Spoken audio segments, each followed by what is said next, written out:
Hello everybody, this is Bird Brain, where here we are nerdy for the birdies.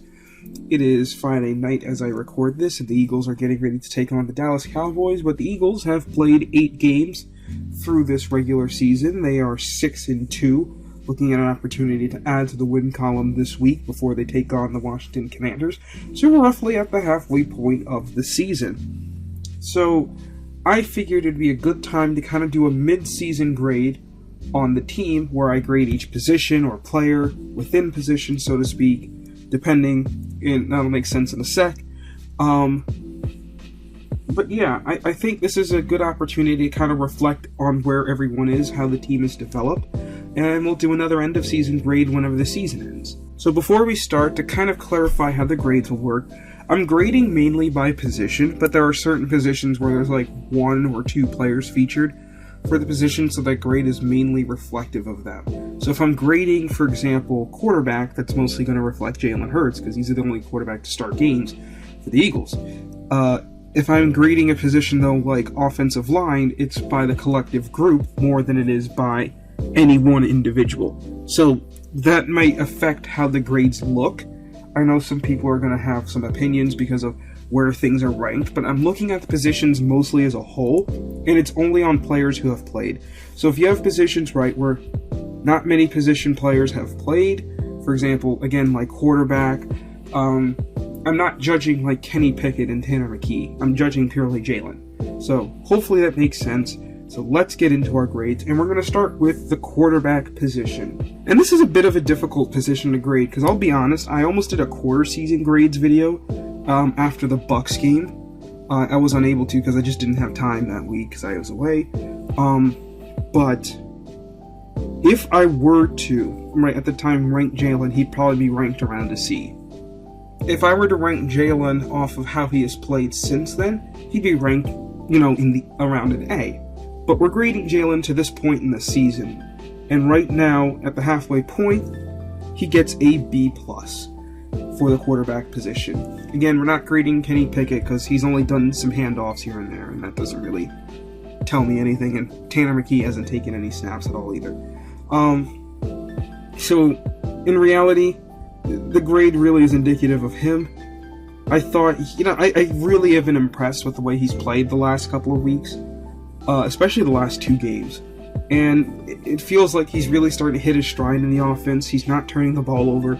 But again, there are some of those criticisms that were present earlier in the season, and I think they are fair to have at this point in the season, to make sure that, hey, like Jalen's playing great, but there were some problems. And I think as much as we can criticize him, I think we have to acknowledge the growth as well, and I think a B+ is a very accurate grade.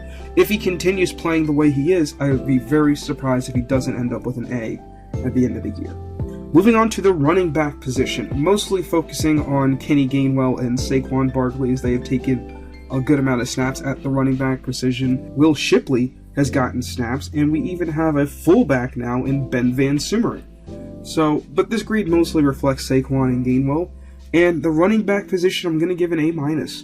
The running backs have been really good. The run game has been really good for this team, especially in the last few weeks. Saquon's been amazing.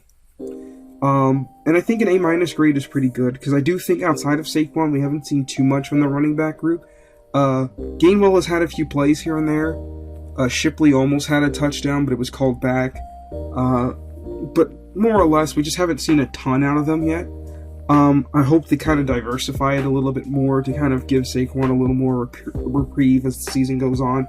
You get to see more snaps of Gainwell, even a few more snaps of Shipley, mixed in with the starters instead of with the reserve offensive line. But I think the running backs have been pretty good, and the reason why this grade isn't higher is, there have been mistakes, especially by Saquon, that have been kind of crucial in games. You had the drop against the Falcons. He had that sequence against the Browns where he has a 2nd and 1, he doesn't pick up the first down. Then on 3rd and 1, he misses the block that leads to a sack, and then on 4th down, the blocked field goal happened. There was this, obviously this past Sunday, he quote-unquote fumbled. You can debate how much of that was his fault, and that led to, obviously, the Jags getting even more points. all that said, though, he's been incredible, and just without a few hiccups here and there, Saquon has been like a really good player. So he doesn't get a perfect grade, and I'm just going to say this here and now, there's nobody who gets an A+. There are positions that could finish with it by the end of the season, but right now, I did not give any one position an A+, and we'll see what happens later on, but A- is a pretty high grade for this team. Moving on to the wide receivers. And this grade is going to be a little weird to some, but I think it's a fair grade. And if the wide receivers grade was mainly reflective of AJ and Devontae, it probably would be an A or an A+.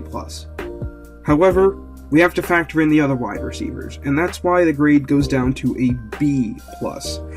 And I know that people aren't overly fond of hearing that, but I do think it's a fair question, to look at the wide receivers behind AJ and Devontae, and none of them have done much of anything. Jahan Dotson, probably the biggest one of everyone else. He's got 7 catches. Britton Covey, I think, either has more or the same amount of catches that he has, and Britton Covey hasn't played since week 3. We saw Paris Campbell for a couple weeks filling in reserves. Johnny Wilson. We just haven't seen much out of the wide receiver depth, especially in the time that both AJ and Devontae missed, and it definitely hurt the offense. So it's one of those things where we need the wide receivers to step up more, because for this team to take the next level, AJ and Devontae are already playing at as high of a level as they already can, but if the other wide receivers can step up to their level, it's going to be really hard to stop this team. So I think it is fair to judge this group as a whole as a B+, but it's a very top-heavy B+. I think now we will see growth. I think Jahan is starting to settle in more into this offense. I do like the idea of Johnny Wilson's blocking, and I do like the role he fits in the offense, and we've just started to see Anais Smith get touches, so who knows what it could look like, a month from now. And this could be a position group that I could see ending up in the A's. And then we have our tight ends, mostly here reflecting of Dallas Goedert, Grant Calcaterra, and Jack Stoll, as they've been the tight ends to take primarily the most snaps this season. We've also seen E.J. Jenkins get snaps. And I give this position group a B, a solid B here. And the reason why they get a B is it's been good in terms of the receiving game. I think there's been a lot of questions in terms of blocking. Now, there's been moments and plays here and there. Goddard obviously has been great, but he's been injured for the last month, so it's kind of hard to really judge him too much. I thought Goddard really got busy when they were out of receivers and they had to lean on him against the Saints and the Bucks, and he led the team, I think, in both games in receiving yards. And he was pretty productive. But I will say none of the tight ends has scored a touchdown yet this season. I think that's something to note. And the blocking, especially in the run game, Grant Calcaterra has been a really good receiving tight end for us. He's not really much of a blocker. Jack Stoll's been okay as a blocker. He hasn't been perfect. He had that really good block against Sam Hubbard and the Bengals, but other than that, it hasn't really been there as consistently. And when this team goes to 13 personnel like we saw against the Jags, there was a lot of problems there. So it's just one of those things where the tight end group hasn't really been as strong. And I think the grade here of getting a B is more reflective of how well Goddard played and the growth of Calcaterra as a receiver. I believe he actually I think he had the most catches on Sunday. He had 5 for 30. But yeah, I think a solid B is a pretty fair grade for the tight end group. Then we have the offensive line, which obviously is one of the strongest groups on this team. And it is tied for the highest grade, a solid A. And I think the offensive line is probably the group closest to getting an A+. The offensive line has been nothing short of incredible, especially considering the injuries that they've had. Because I don't think the full starting unit has played together since around week 3, I think. And they've just had a couple injuries. Jordan Mailata's had his hamstring. Landon's been nicked, but he started every game. Cam has missed time a little bit. He had cramps against Tampa. Mekhi Becton missed time with a concussion, and he missed time with a finger injury. Lane missed time with a concussion. So the fact that the starting 5 haven't all played together consistently, and the offensive line has still been pretty good, is worth this really high grade, and it also is reflective of some of the reserves like Fred Johnson, Tyler Steen, who've taken snaps, and I think they've done pretty well, all things considered, especially Tyler Steen. I think the reason why this grade isn't a perfect A is I think like the Tampa game is really like one that kind of looms badly over the offensive line, just not a great performance. But again, it's one game out of the first 8 where they really weren't all that good, and this is the one where now they look the part, and that one was when they were the most beat up, so I kind of give them a little leeway for that. But all in all, a really good grade for the offensive line, and now we transition to the defense. So I split up the defensive line between the defensive tackles and the edge group, and it's a little bit complicated because the Eagles call some guys like D linemen, and then some guys are like linebackers. So I'll clarify within each group who I'm talking about. So we're going to start with the D tackles, not defensive linemen. It's just easier this way. And that's Jalen Carter, Jordan Davis, Moro Ojomo, Bill Williams, those guys, and Thomas Booker. And I gave that group an A-. I think they've been pretty good this year, and they've been pretty solid going the rest of the way. And I know people are going to look at sack production and ask questions, but a lot of these guys' jobs is not to necessarily get sacks. Their job is to get pressure on the quarterback. Their job is to help stuff the run, which they've actually become a lot better at. And the reason why this grade isn't higher is because of games like against the Falcons, where they just could not stop the run for anything all game. And it's one of those games that reflected very negatively on them. But especially among the D tackles, they've had some really good games. Jordan Davis and Jalen Carter against the Saints was amazing. Jalen Carter was great this past weekend. He's just had a lot of really good games. Even if he's not getting to the quarterback and getting sacks, he is getting pressure. He's blowing up plays and forcing quarterbacks to throw the ball away. And that's the kind of stuff we want him to do. He's an absolute game wrecker. And if you can get someone to do that on a down-to-down basis like Jalen Carter can, he's been really, really good. I think Jordan Davis has had a little bit of an underrated season. It's been quiet, but it's not been necessarily bad. I thought he's played really well as a run defender. I saw a stat the other day about yards per carry. The thing about Jordan Davis is his job is not to just tackle running backs in the backfield. I mean, that's part of it, but his job is really to take on the double team so that guys behind him make the tackles. So if he takes on the double team and he does his job and he stuffs the lane and running backs cut it outside because one of the linebackers misses their tackle, that's not on him. So it's one of those things where it's a stat that doesn't correctly reflect on him, but I think he's actually been really, really good this season if you really just watch the tape and watch specifically him.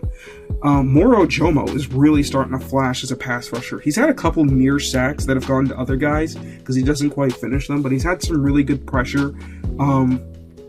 Thomas Booker has even flashed a few times when he's gotten on the field. Milton's been pretty solid this year, so I think the overall grade that I gave them is a pretty fair one. Moving on to the edge group, we have the edge rushers. I have them at a B-. And I think a lot of it now, again, when I say the edge group, I mean Josh Sweat, Brandon Graham, Bryce Huff, Nolan Smith, Jalix Hunt, those guys. So when I talk about that edge group, the reason why they have such a lower grade is I think that the production for them hasn't been as sharp as what we would like them to have. And Josh Sweat leads the team with 5 sacks. He's been pretty solid, but even then it took him a while to get going. There's been a lot of stuff about Bryce Huff, and I'm still, I'm okay-ish with the way he's played. I think he's come on a little bit more in recent weeks, but, we still are looking to get the production up. The big thing to pay attention to with defensive linemen, edge rushers, DNs, tackles, whomever, you really want to look at pressures. And if you're pressuring the quarterback, that's a good thing. And if you can get after the quarterback and just pressure them, not even sack, just pressure them. Pressures can lead to throwaways, they can lead to overthrows, which lead to takeaways. Pressures can lead to eventually getting sacks, that can also lead to fumbles and getting takeaways that way. And if they can up the pressure more, right, not even worrying about sacks, just upping the pressure, which they're actually not too bad at, they will be a much better group. I also think sometimes there's been some rush lane discipline on the edges, losing contain, and that's when you see quarterbacks scramble, you see other guys missing plays, sometimes the running backs get outside. The Falcons spammed outside zone against this team, and they just struggled mightily. And, I think it's been a good group, and there's been some stars within the group, I think. I gotta say, Josh Sweat has been himself, more or less. He's been pretty solid.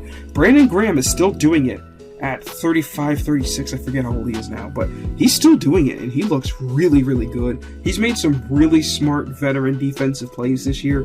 Obviously, the production for him hasn't been, huge production, but at this point, he's not really supposed to in his career. If he can come on the field, 20 or so snaps a game, and he has, an impactful defensive play 1 or 2 times a game, where he gets a third down stop or a sack or something, that's what you have him for, right? Nolan Smith, I'm starting to see growth for him. I think he's third in the team in sacks right now. We're starting to see him kind of emerge. He's getting some good pressure on the quarterback. He's actually become a really nice run defender as well. He's starting to get to the quarterback more, so we're starting to see him flash those talents of a first-round pick. And I don't think he's also been bad dropping into coverage the few times he has. I mean, obviously people look at the touchdown against Jamar Chase. I expect Jamar Chase to win that, in all honesty. If he doesn't, I'd be shocked. And it's not like Jamar Chase was on him and he just got wide open and it was easy. He had to kind of work to get open. So Nolan kind of did his job there. Obviously, people want more out of Bryce Huff, and they're still figuring out his role in this defense, but they're slowly but surely getting him in there. And look, if he finishes the year with, 5, 6 sacks, 7 sacks, whatever, it's not great, but there's room to grow off of that. And he can continue to grow in this defense, then he can start looking like the guy that we paid him to be. I'm not worried about it yet, so we'll see.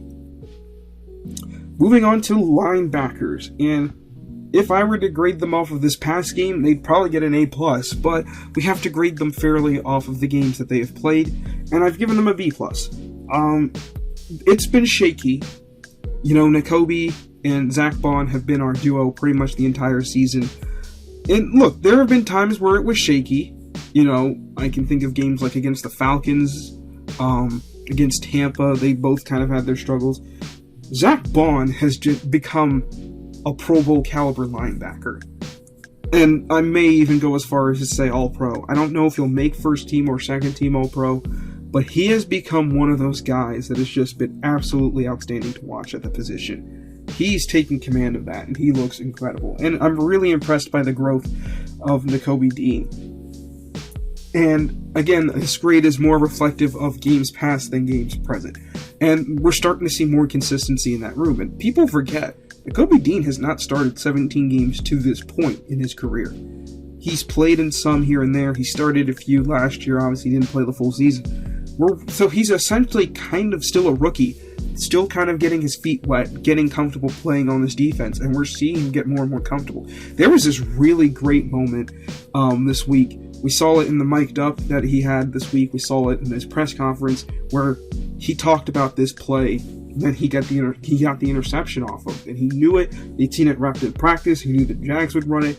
He knew it was coming, and he was ready for it, and he was in the perfect place, makes the ball. And that's the kind of stuff you want to see from him. Get better at that. Get more consistent. So, major props to them. I think they will continue to grow. Obviously, you have Oren Burks and Jeremiah Trotter. We haven't seen too much out of them. Trotter hasn't played many snaps on defense. Oren Burks has come in a little bit here and there. Nothing really much to report on them, but overall, I think the position gets a strong B+. And tied for the best position on this team grade-wise is the cornerbacks. I think the corners have been really good this year.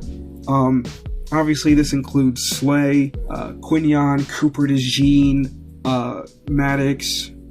All of them have taken snaps, Isaiah Rodgers. And I think the only reason why this group isn't an A+ is because of the way Avonte Maddox has played, but he's been phased out of the defense.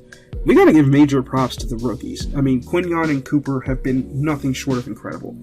They are two of the best young corners in this league. Emphasis on young. I didn't say they're like top 10 corners right now, but they will be. I mean, we have graphics of Guantanamo Bay right now, and it reminds me of like 2009 Revis. well, and look, Cooper DeJean, he comes in week 6. He's played the slot position really well.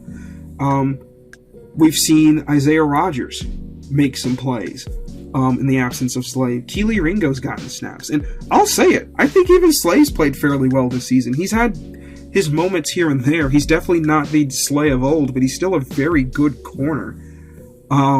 He still makes his plays every now and then. I don't think he's not been like the liability that James Bradbury or other corners past have been here.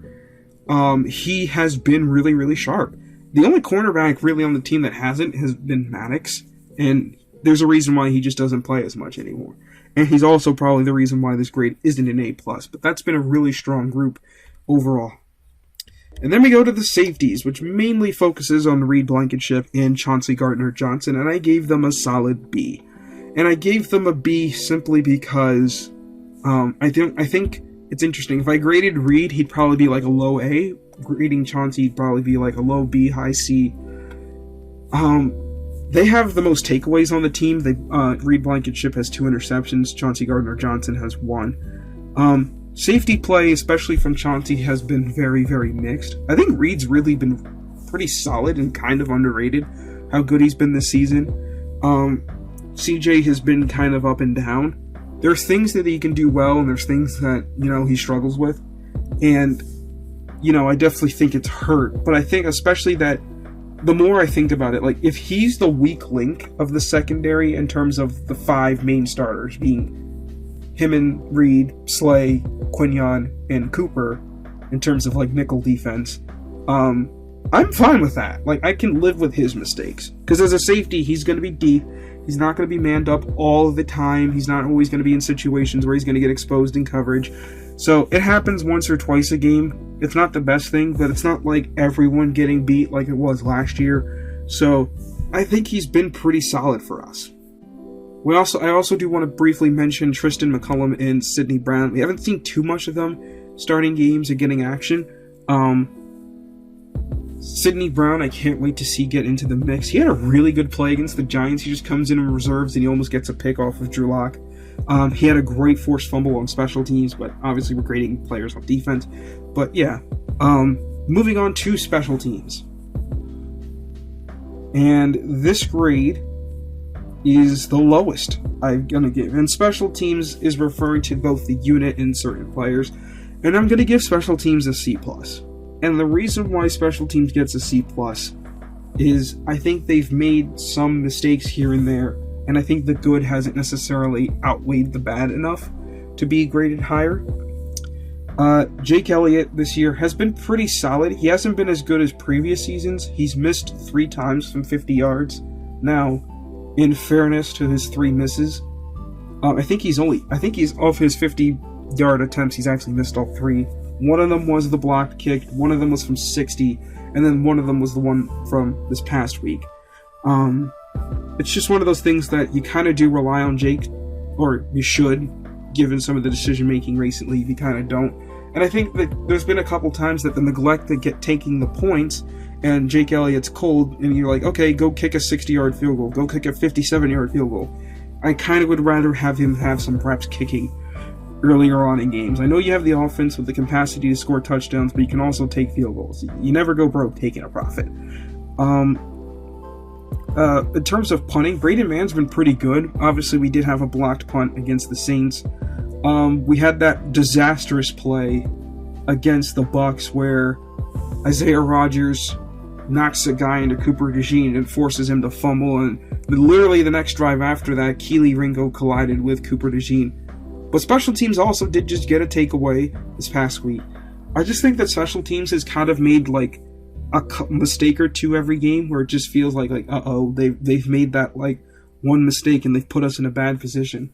They're playing much better, but I think I've been pretty harsh because with special teams there's just not as many snaps. So when you make a mistake, it feels a little more magnified than you do on offense. For example, a missed tackle on defense isn't as punitive as like a missed tackle on special teams that leads to a bigger return, which now completely can change the flavor of a drive. So I'm a little harsher grading the unit as a whole. I don't think it's been bad, I just think that there's been too many mistakes. And I think they need to just clean it up a little bit. again, we've seen some really good returns. Like, I know Gainwell just had a pretty nice return. Recently, we've seen Covey have some nice returns. Cooper DeJean had a really nice one against, I believe it was the Bengals a couple weeks back. It was either the Bengals or Giants. I can't remember off the top of my head. But, yes. I think it was the Giants, actually, because I don't remember the Bengals punting. Anyway. So, special teams. Oh, and they also had that blocked extra point return against the Bucks. That was actually pretty nice. So, it feels low, but I do think that that's a few too many mistakes. You may have noticed now, I didn't give any grade lower than a D or an F. If there was a position that at this point was a D or an F in the team, we would have seen a move at the trade deadline. We would have seen something happen. I don't think there's any position that bad on this team. If you're a D or an F, if there's any position that's a D or an F, guys need to be cut, we need to make changes, because this is a liability. And for the most part, there really isn't a position that I consider a liability. I think certain positions play better than others, but I don't think there's like one position that's a liability. I think there's like certain players here and there, and those players, some of them are losing snaps, some of them are being used differently in different roles, and they're starting to play better, so that's really what matters. So I hope you guys enjoyed. If you have any questions about any of the grades, feel free to comment them. If you have your own grades, you can share them as well. I'd love to hear from all of you. Anyways, I cannot wait to take on Dallas this week. So this is Bird Brain saying goodbye, everyone. Hope you enjoyed. Fly Eagles fly.